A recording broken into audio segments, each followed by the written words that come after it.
How do historians analyze Bolshevik strategy amidst biased accounts? Imagine trying to piece together a puzzle with some of the pieces missing or altered. That's what historians face when studying how the Bolsheviks planned their moves during the Russian Revolution. The Bolsheviks, led by Vladimir Lenin, wanted to overthrow the provisional government and set up a government run by workers and peasants. Their ideas came from Marxist theory, which said that workers should seize power through revolution. They believed only a disciplined party could lead this effort, and they thought Russia could skip the usual steps of capitalist development and go straight to socialism. They pushed for land redistribution and shorter working hours right away, even during a democratic revolution. The Russian Revolution didn't happen in a vacuum. It was shaped by the First World War, which drained resources and morale, and the collapse of the Tsarist regime. The chaos created a perfect storm for the Bolsheviks to rally support from soldiers, workers, and peasants who were tired of war and hardship. They connected their goals to the immediate needs of these groups, which helped them gain power.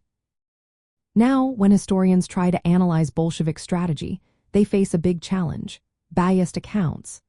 During the Soviet era, official histories were often rewritten to make the Bolsheviks look perfect and united. They downplayed disagreements and internal debates, making it hard to see the full picture.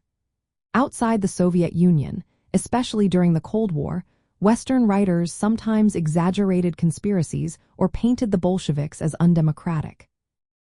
Some critics questioned whether the Bolsheviks stayed true to revolutionary principles or changed after Lenin returned in April 1917.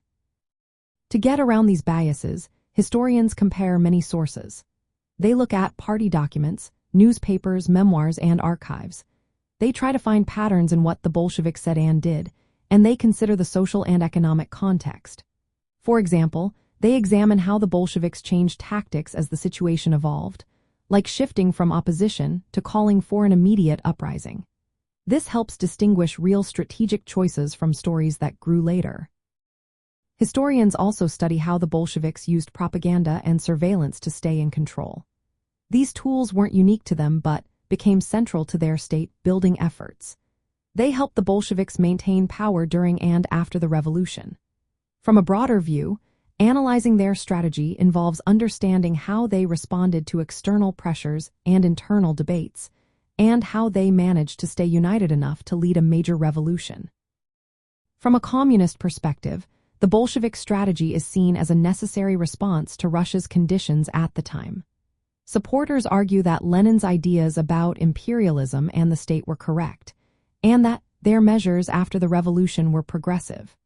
Critics within the movement, like Trotskyists, point out later deviations, but the core belief remains that the Bolsheviks led a true revolutionary movement.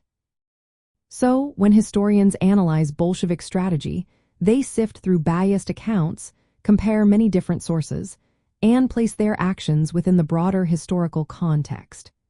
They try to understand what was real, what was propaganda, and what was strategic adaptation. This process helps clarify how the Bolsheviks managed to lead a revolution that changed the course of history.